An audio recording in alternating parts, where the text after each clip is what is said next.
Welcome back to the DreamHack Winter ROCCAT Legacy of the Void Championship. I'm Nathanius. With me is Sean Apollo Clark, hello, Benjamin the Muslim Baker, and Jens Snoot Asgard. How are you guys? I'm doing fine, thank you. I'm very excited for the CVC we have coming up. It's the first broadcasted CVC, I believe, on this stream. Ooh. I'm not sure. Either way, I think very hyped to cast this one. maybe. Okay.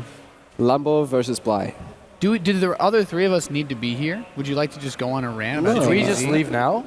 Yeah. Would you Alright, like? You want to just go on a tear? Just walk away. Enlighten us. Talk to us about what is ZvZ in Legacy of the Void? CVC has changed a little bit. There were some differing opinions on this, if it's more random or less random, but there definitely are some new build orders. The build orders and how they worked has changed a lot from Heart of the Swarm to Legacy. For example, playing one base in Heart of the Swarm was usually seen as very cheesy. You had the 9 pull, you had the 10 pull baneling all-ins, lots of coin flips going on. But in Legacy of the Void, it feels like opening up a one base almost seems like a very safe choice, and you can transition very easily out of it compared to how it was in Heart of the Swarm. And there's also lots of changes to the ways that the Roach Wars work, because you can't just mass the Roaches anymore because the Ravagers are... Thank God. It's now finally roaches. it's changed. No more giant massive roaches just slapping against each other. Oh, don't worry, we'll have enough of that for sure. There's just going to be a couple of Ravagers in the mix, maybe some Lurkers. This is the one time I'm not sad to see Ravagers. So I've played quite a bit of Zerg vs. Zerg, and one thing I've struggled with a lot is understanding what I should open with and build order. That's like the hardest part. It's very challenging because right now. there's so many aggressive builds, and I don't know the best way to deal with it. I mean, you played like 3-4 Zerg vs. Zergs in China. And what I noticed, even on the map that has no ramp in between, you still went hatch first and still held Ayasonu's like gas pull build, the instant aggression.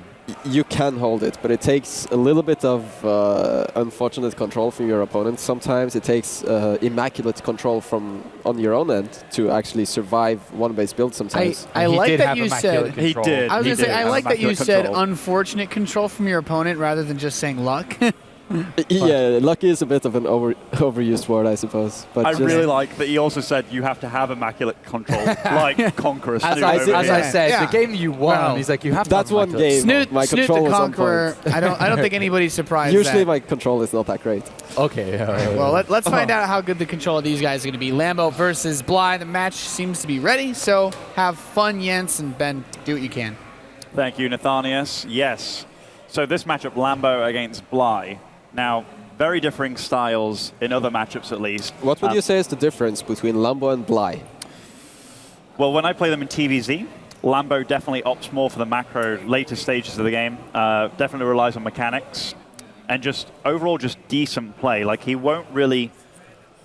If there's a textbook, and it's like, okay, this is how you play ZvZ or ZvT, he'll read it, he'll abide by it, he'll do it exceedingly well. Yeah. Bly, if you give Bly that book, throws it out of the window, looks for the cheapest way he can possibly kill you, and he'll probably do it. So that's how they differ. But getting right on into this game, spawning in the top right of Dusk Towers, as our red Zerg, it is Lambo. Going for the play from the book. Seems like it's going to be some sort of pool expand or a hatchery first. 64% win rate against Zerg. One of the stronger players in CVC in Heart of the Swarm as well. But here in the bottom, going for this one base opening that we talked about, it's Acer Bly. One of the players that plays a very unique and different style in CVC, likes to go for the mutas more often than not, and sometimes even Nidus Swarms as well. So this is going to be Lambo, the standard textbook type of player, relying on great mechanics, going up against the crazy aggressive play from Bly.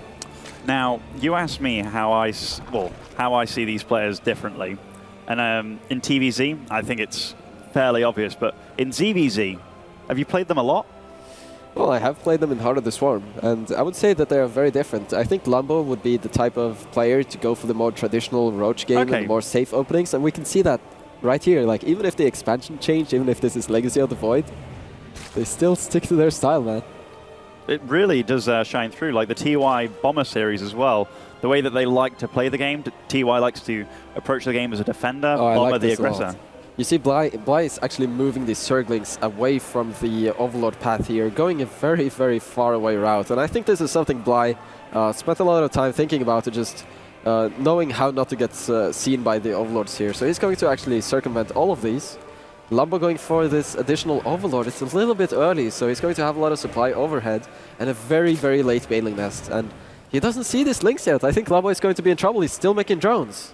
So Bly with the sneaky, aggressive play. Also, that was quite smart. The timing of that Overlord just missed these links sneaking around. So it's obvious that Bly has indeed thought about this build. But here, the two safety Look links. at this, he's even dodging again with the links. Oh, he doesn't see it. This is so bad for Lambo right now. These links accomplish nothing. And he's not even, Lambo is not even making blind Zerglings. And here are the 4 Banelings, and the 3rd Overlord from Lambo is nowhere to be seen. I don't even know where it is. Oh, but now Lambo sniffed something. The 2 Zerglings arrived and they saw the reinforcements coming along, and now the Spine is on the way, the Zerglings are on the way, but Lambo doesn't even have a Baneling Nest, and the 3rd Queen only just started. This is going to be incredibly difficult here. And these Queens are incredibly exposed They're to so off-breed. exposed. So that's one surround. Yes, he picks off a Baneling, a second Baneling too, but these Banelings now walking to the mineral line unopposed here, and nice splits by Lambo. Very nice splits here, but look at this Zergling count, and the inject was not put on the hatchery either. Lambo was waiting for the transfusions, and now he has no larva left. Oh. Only in the natural, it seems like. Yeah. Couple of links in productions, but there's no Banelings, and Lambo is just going to... He's just going to die here. He's going to get murdered here. The drone's falling to these lings. Still Banelings on the field, and GG is called. Oh. In just a little more than 3 minutes, Bly takes the first game versus Lambo here with very clever unit movement, knowing where the Overlords go, usually, traditionally, circumventing them. I'm super happy that the camera's like honed in on Bly's reaction Yeah, I know, there like too. the fist bump. Like, yeah, some Russian probably being spouted out there.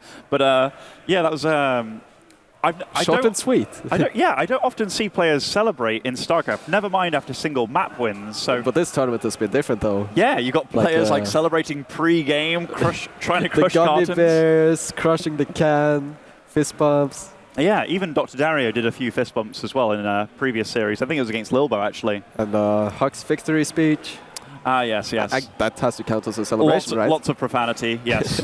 Lots of different celebrations going on. But yeah, really nice to see that from Bly. That was obviously well calculated. I also like the fact that upon seeing the Overlord as well, even chose to buy more time. Even though it was only a matter of seconds that were bought, they were still seconds that paid dividends to his strategy.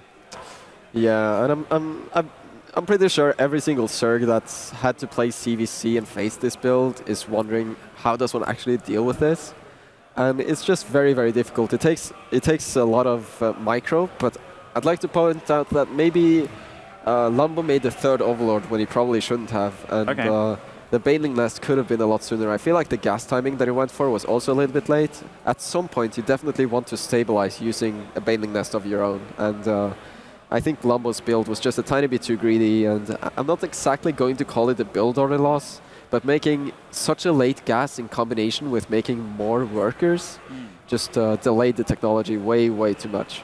Okay. And that in the 3rd Overlord. It's like building an extra depot because you know the game is going to go longer. Building, I don't know how to make a good comparison, kind of like making an extra depot because you expect the game to go long and it's okay as long as you don't get cheesed. But then you do get cheesed and it's like, man, that could have been a bunker, for example. Expecting this against Bly, though? I know. It's a bit weird. Like we both talked about these players' styles, and it's obvious that they pay attention to, or their styles shine through in each matchup. For this, and it still keeps working. It's amazing. So going on into the second game of the series, Ace of Bly currently 1-0 up, but spawning in the bottom right as our red Zerg, it is Lambo. Representing Invasion Esports here, partnered with Spenu. And here in the top of Prime Terraces, it's Ace of Bly. Aggressive little Ukrainian Bly sat there in his nice white Acer hoodie. Known for his very, very unique openings and approaches to the different matchups. And now we're going to see something very unique. And I love this. It's so, so cruel. He's going for the gold base, but not in the position that you would expect. So if Lambo gets his Overlord over to Acer Bly's gold, sees that there's no gold, it's like, oh my god, this has to be some sort of crazy one-base play again. Yeah, I mean, you're totally right. And the only thing that you scout with at this stage in the game is an Overlord. So upon scouting that, hey, there's no gold base, hey, there's no natural either with that Overlord. No, I don't think the Overlord will even get that far. Yeah, this gold base on the left-hand side is not going to get scouted. Lambo is actually going for a safe pool expansion to the gold. This is so awkward. At first I was about to say, wow, Lambo is playing this so safely, so conservatively, going for the spawning pool and the extractor before expanding, but then he takes the gold. It's like, I can't help but feel that it's a little bit of a middle-of-the-road approach, but look at that gas timing also. Lambo started speed right away. This is definitely, it's not something he just came up with, and it's not a middle-of-the-road approach to him, I would assume. Like, this is a very calculated opening from him.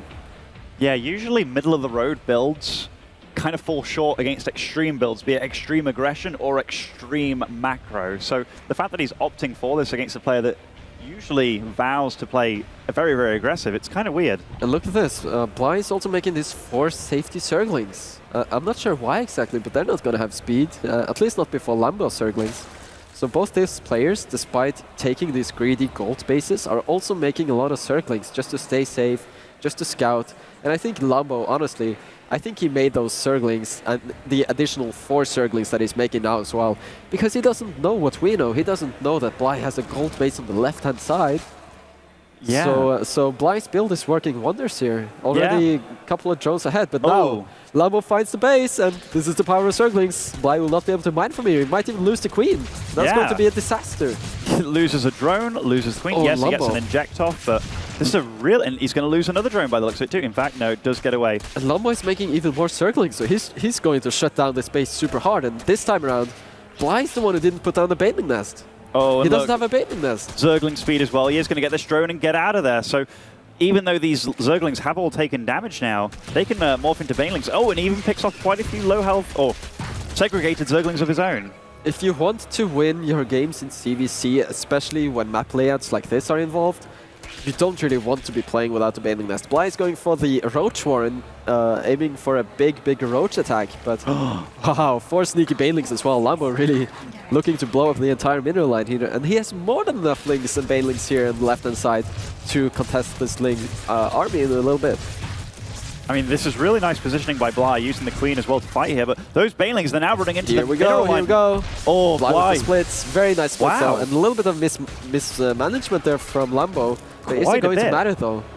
I mean, that was definitely mishandled. I mean, 4 Banelings. Can't believe how well Bly is hanging on here. I feel like if those 4 Banelings were part of the main army attacking the gold right now, there's no chance that these Zerglings here would have been able to fight that. So Lambo, he had the great build, he had the great transition, but he didn't use the Banelings correctly, I feel. He didn't put the Banelings where they should have been.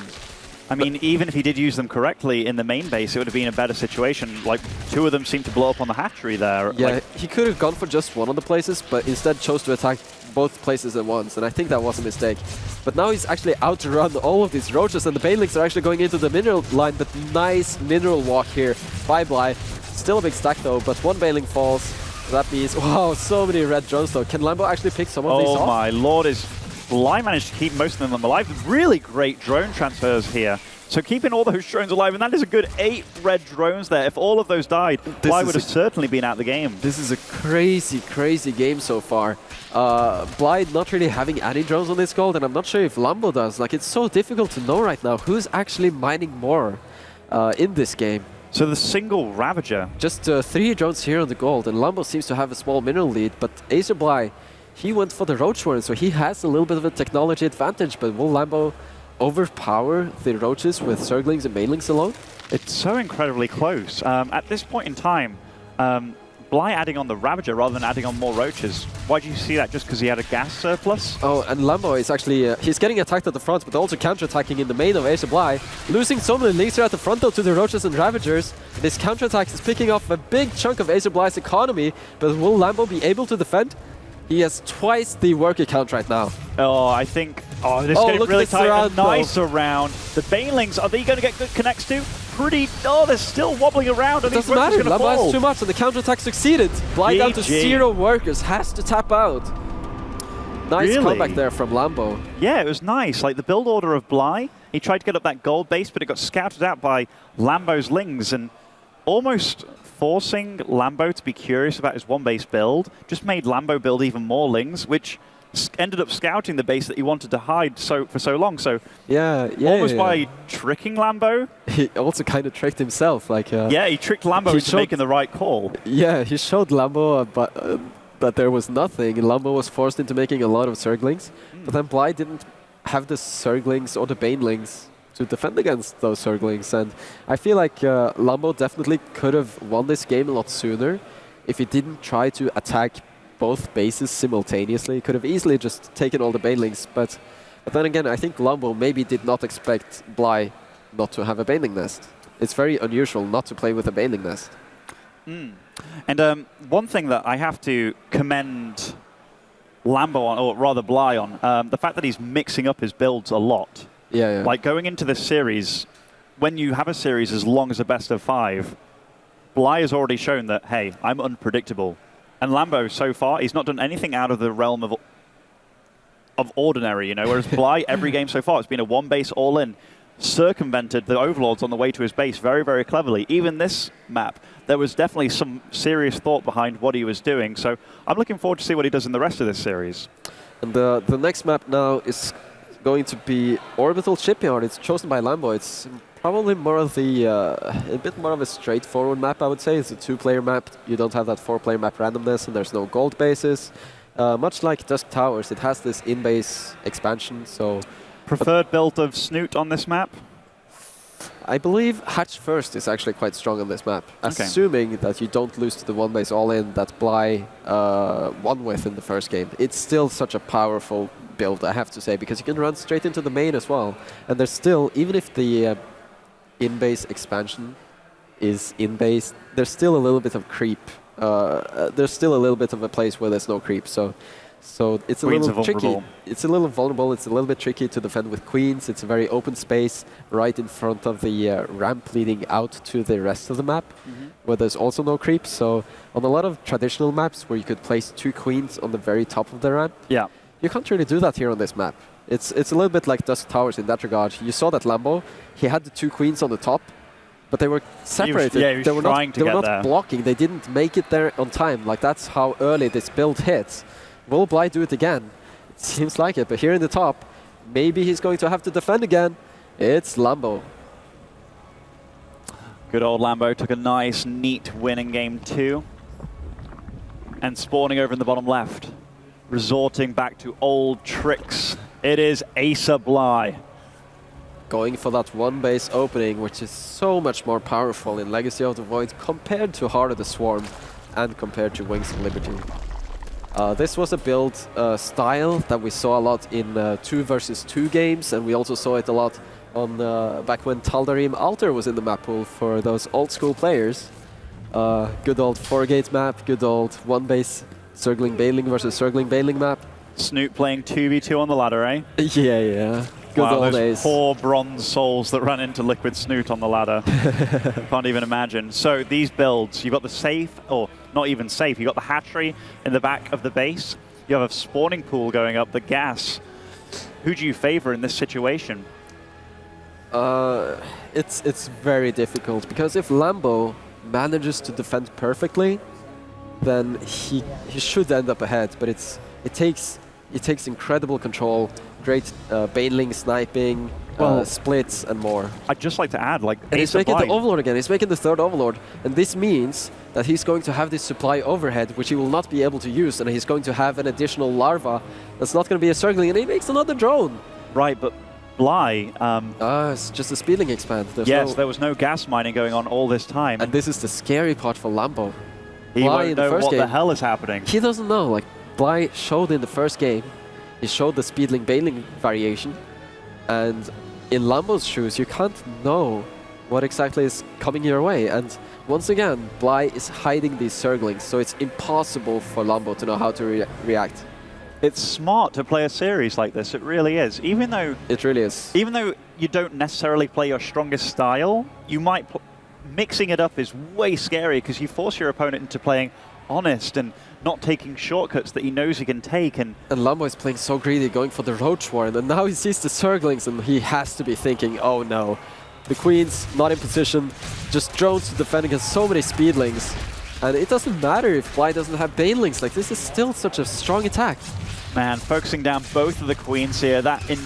He's not rebuilding the Queens just yet. One of the Queens is in production now in the natural. He can't, because he spent so much money on the Overlord and spent resources on the Roach Warren. That could have been a Queen, but it's a Roach Warren, and even if it completes, Roaches, you can't make Roaches if you don't have any minerals, if you don't have any drones, you can't stay in this game. And it seems like Bly, this is not even all in. He's taking a hatchery, perfectly solid and reasonable opening here from AC Bly in Legacy of the Void. This is not an all-in, but if Lambo doesn't use a proper build, then it looks like it's an all-in. It feels like that. It's that strong. I'm almost okay. Goes up 2-1. Okay, there. I was sad that we didn't get the immediate zoom. Oh, there. Yeah, no, right. Still hyped. Still hyped. Still hyped. Still calm. Cold hands. You know, trying to warm those bad boys up. People tend to think that players, when they play games, their hands get hot because they're like constantly moving their fingers and stuff. No. They get ridiculously cold. If you're very nervous, you can really feel it. Yes. The hands get so cold, and it's nothing like sitting at home where, let's say, if you're playing an online tournament and you get nervous, you can have a cup of tea. You can maybe, I don't know, you can turn off the heat in your room. What else do you do, Snoot? You can just. It's a very different environment here. It's also it's a little very bit cold here. Yeah, it's quite cold. So especially in the high pressure situations like this, if you're going to defend against banelings, having those micro skills on point is extra important when you have these cold fingers. Now Bly, after winning that game, and both games he won, by the way, have been ridiculously smooth. Ridiculously aggressive. Yeah. And pretty convincing. Yeah. So going into the fourth game of this series, what map do we have? Arena, the smallest map in the map pool. Now, if there's a map that I wouldn't want to play Bly on, I'd imagine this might be one of them, or a 4-player map, given that I'd probably not scout him first and get super unlucky. Yeah, but at least on the 4-player map, you can kind of predict that it's likely for Bly to open up with a 1-base. But on the 2-player map, Arena in particular, much like Scrap Station, the bases are so close next to each other, so the Overlords will arrive very early on in the game, and you will be able to see what the other player is doing. So maybe Lambo is thinking, all right, if Bly is doing something special here, I will be able to see it, and then if I see it, then I should be able to defend it, right? But now, that's not always how it works. You're totally right. Now, given that Bly is so aggressive, almost shamelessly so, and can play a macro style as well, that we saw him kind of trying to elude Lambo, like by going for the outer gold base that you don't normally take, like the natural fourth, I guess. Yeah. What's a build that you would resort to using against Bly? Because so far he's been capable of anything. And we'll see. This is shaping up very similarly. But here in the bottom of Arena, it is Lambo. Has to win 2 more maps now if he wants to keep his tournament dreams alive here at DreamHack. And in the top, going for the same type of play, despite being scouted very shortly, it's AC Bly. Looking very calm, but we know he just wants to raise his fists and pump them in the air after his victory. And yes, so far the exact same build that he's been doing, even with the extractor trick here. Just a minor variation, but it's still the same concept. The 1-base Speedling could be also Banelings, but a 1-base build nonetheless. Lambo also opting for a 1-base opening here. Much later speed though, and much later pool. Does look like he will opt for a hatchery with this pretty early on. I would believe so. You gain a little bit of minerals by delaying your gas, by delaying your spawning pool. The drones stay alive a little bit longer, and they're sacrificed to build this building. So Lambo is going to have a little bit extra minerals to work with. Continuous gas mining too, with 3 drones, not just 2. Yeah, so this is going to be Speedling, Baneling pressure. And on a map like Arena, where the rush distance is so short, I like this a lot, because even if Lambo goes for pool first, it's still going to be very difficult to hold this natural base. And I think upon scouting that this is in fact a 1-base build from Bly, and Lambo is actually in danger of losing this Overlord.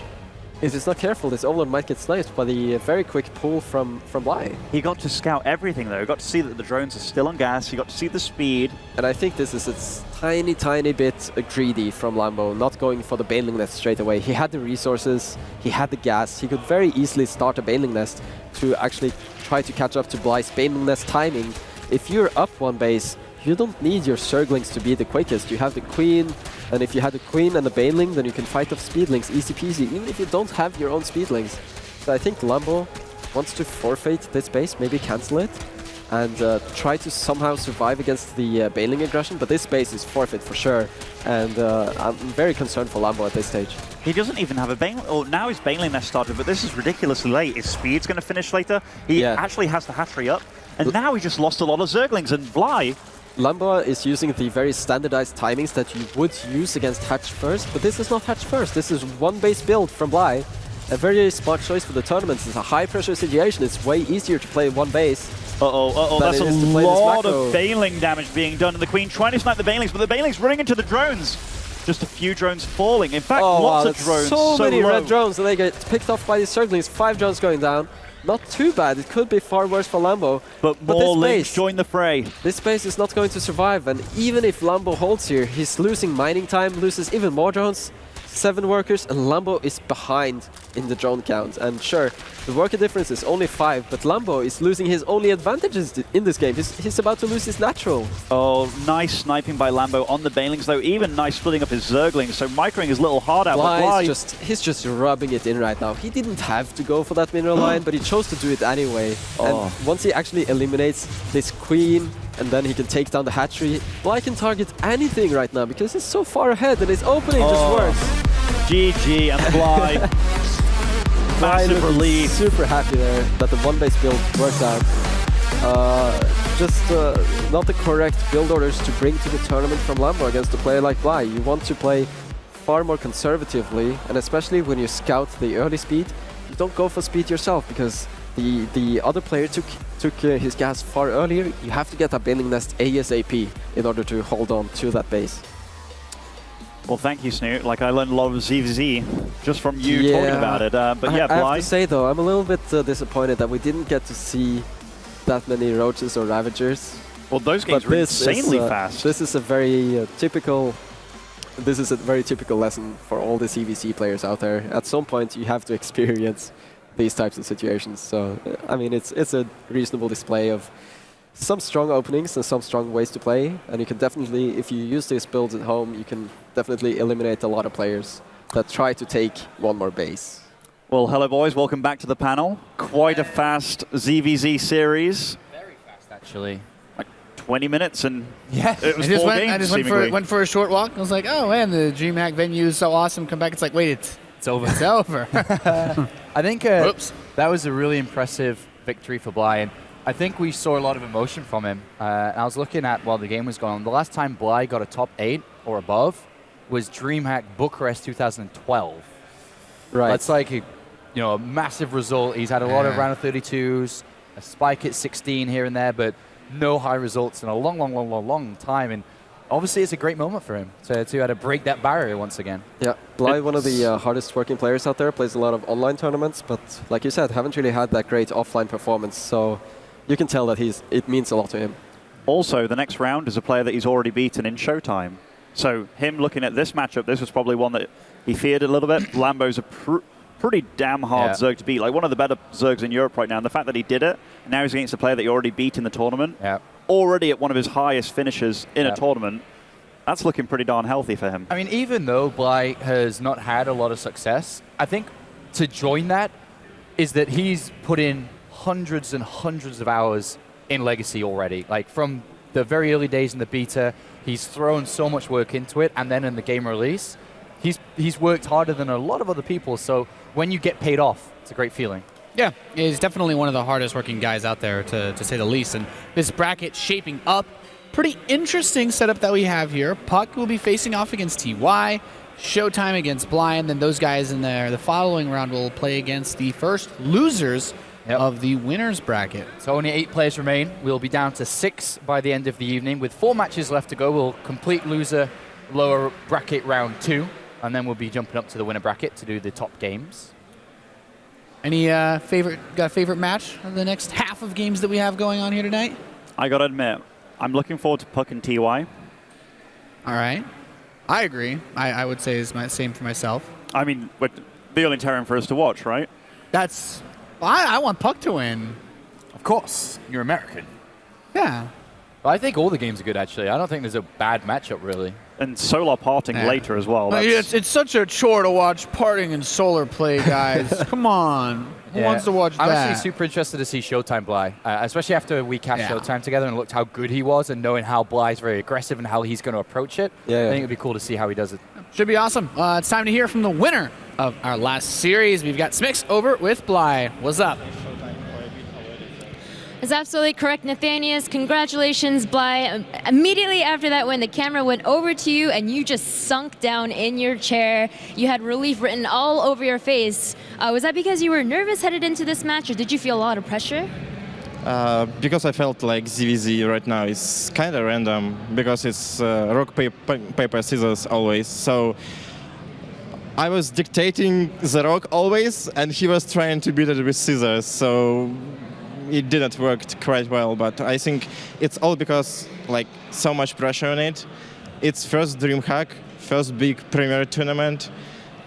For the next 6 months, Europeans might have a chance to shine, so I'm trying my best, and I'm really happy about my performance.